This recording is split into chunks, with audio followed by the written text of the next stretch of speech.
Bonjour. Comment intégrer ce que nous avons découvert sur le comportement en général, et plus particulièrement sur le comportement du chien, à une adaptation pratique d'éducation canine? C'est à cette question très précisément que je me propose de discuter avec vous dans une série de 5 entretiens. Pour une éducation réciproque, première partie.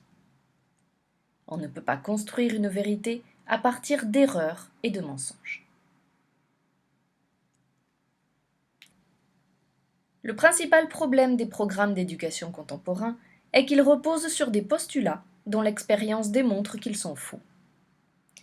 Aujourd'hui, le monde de l'éducation en général et celui de l'éducation canine en particulier ont en commun d'être complètement imprégnés des théories comportementalistes apparues au siècle dernier avec les behavioristes anglo-saxons.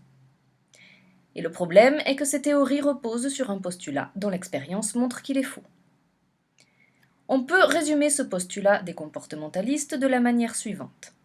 Les êtres vivants ont tendance à reproduire les comportements qui leur ont apporté un bienfait, tout comme à éviter de reproduire ceux qui leur ont apporté un inconvénient. Avec un corollaire à ce présupposé, tous les comportements peuvent être ainsi plus ou moins conditionnés, et il n'y a pas de comportement inné. Le plus extrémiste des comportementalistes, un nommé Skinner, affirmait par exemple que l'on pouvait apprendre n'importe quoi à n'importe quel être vivant, les seules limites étant les capacités cognitives et physiques des individus concernés d'une part, et l'habileté de l'éducateur d'autre part. Finalement, puisque l'on peut influencer les comportements dans le sens que l'on souhaite, il devient inutile d'envisager de combattre d'éventuels comportements non souhaités. Dans ce système, ces derniers n'existent tout simplement plus. Et c'est la grande découverte de l'éducation positive.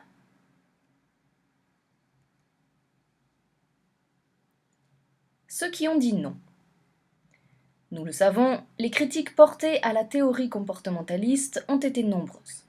Rappelons le prix Nobel attribué en 1970 à l'éthologiste Konrad Lorenz, conjointement avec Karl von Frisch et Nico Tinbergen, pour ses travaux sur les causes et l'organisation des schèmes comportementaux, qui montraient ou démontraient que dans beaucoup de cas, les comportements sont innés, qu'ils ne sont pas manifestement réductibles à la recherche d'un avantage ou à l'évitement d'un inconvénient, mais que surtout ils sont spécifiques aux espèces dont ils sont un élément clé du processus de sélection darwinienne.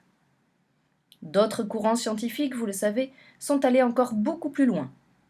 Ne citons que les sociobiologistes qui pensent que les comportements individuels sont surtout déterminés par l'intérêt du groupe, ou à l'extrême, par le seul intérêt de gènes égoïstes. Richard Dawkins. Dans cette optique, les êtres vivants ne sont plus que vaisseaux pour gènes, sans réelle volonté individuelle. Petit détour par les sciences sociales. Mais ce n'est pourtant pas de ce côté que vous trouverez les interrogations les plus pertinentes à propos des comportementalistes, mais paradoxalement du côté des sciences sociales, appliquées aux directions des ressources humaines en entreprise. Si les théories des comportementalistes étaient exactes, il deviendrait extrêmement facile pour les directions des ressources humaines d'optimiser les systèmes de motivation des salariés. Or, l'expérience démontre que ce n'est pas le cas. Qu'il s'agisse d'un salaire, d'une prime, d'un intéressement ou de n'importe quel autre système de motivation par la promesse d'une récompense, rien ne fonctionne durablement. Et cela parce que l'effet récompense est celui qui s'émousse le plus vite. On démontrerait d'ailleurs que l'effet punition ne fonctionne pas mieux, et cela n'a rien d'étonnant. En effet, en dehors d'un point de vue strictement idéologique, il n'y a pas de différence entre les mécanismes d'influence de ces deux procédés, et il est donc naturel que le second ne soit guère plus efficace que le premier. Le mouvement de ce que l'on appelle les entreprises libérées part d'un point de vue complètement opposé. Il est absolument impossible à un être humain d'en motiver un autre, affirme par exemple Bob Davids, propriétaire de Sea Smoke Cellars, une de ces entreprises qui entendent se passer de hiérarchie et d'administration. Liberté et compagnie, Isaac Getz, Brian McCartney, édition Fayard. Pour ces nouveaux entrepreneurs, la seule manière efficace pour un dirigeant est de définir un projet, puis de laisser chacun libre ensuite d'agir à sa guise.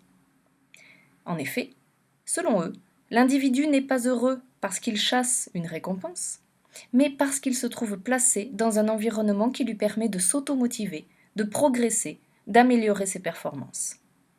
Le mieux que puisse envisager le dirigeant est de mettre à la disposition de ces individus qui l'encadrent les nutriments nécessaires à leur progression et à l'épanouissement de leurs capacités, puis de laisser faire.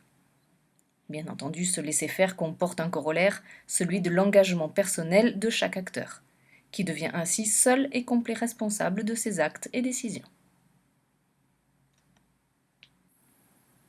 Pendant ce temps, les pratiques en éducation canine, et contrairement à ce que certains voudraient faire croire, restent étonnamment statiques. Pourquoi ? Parce que dans les faits, elles restent totalement imprégnées des principes comportementalistes, et notamment de la théorie des récompenses, des renforcements. L'éducation positive s'affichant le dernier avatar de cette théorie.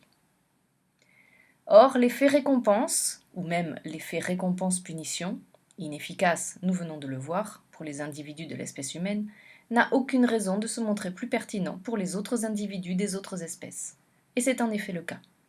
Les êtres vivants n'agissent pas pour être récompensés ou éviter d'être punis, même si dans certains cas une observation partielle ou incomplète peut donner cette impression, et conduire par conséquent l'observateur à contresens.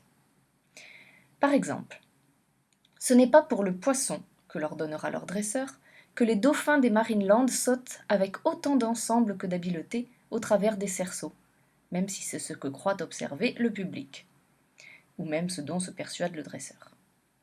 En réalité, ils sautent avec autant d'ensemble que d'habileté à travers des cerceaux, uniquement parce qu'ils éprouvent beaucoup de plaisir à sauter avec autant d'ensemble que d'habileté en dehors de leur élément naturel, et cela avec une grande précision.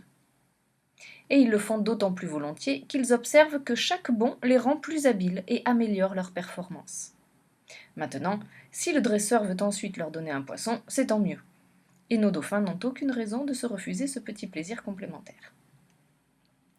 De même, les chiens de chasse n'ont-ils besoin d'aucune promesse de récompense pour aller jusqu'au bout de leur force quand ils sont à la chasse, parce que l'action de chasser est en soi leur récompense et suffit à leur bonheur. Avez-vous déjà vu un berger récompenser ses chiens de berger, qui pourtant font preuve d'une extrême énergie à exercer leur travail ? Non, bien sûr. Pour un chien de berger, la garde et la conduite des troupeaux sont en soi sa récompense. Aucune autre ne lui serait de quelque nécessité que ce soit. Voilà qui vaut même pour les chiens dressés à l'obédience, à la mode anglo-saxonne. Vous savez, cette manière d'aller le nez collé contre le nombril de leur conducteur, avec cet air d'être comme suspendu au poing fermé de ce dernier, censé dissimuler une récompense alimentaire. Ce conducteur et le public sont en effet persuadés que le chien n'agit ainsi que pour la récompense. Mais le chien, moi-même, et vous aussi désormais, savons qu'il n'en est rien. Le chien agit par plaisir de se trouver l'espace d'un instant en harmonie parfaite avec son conducteur, et cela suffit à son bonheur. Et d'ailleurs, quand ce n'est pas le cas, le spectacle en devient si misérable et affligeant que le couple du conducteur et de son chien se trouve immédiatement éliminé de la compétition, quel que soit le niveau de celle-ci.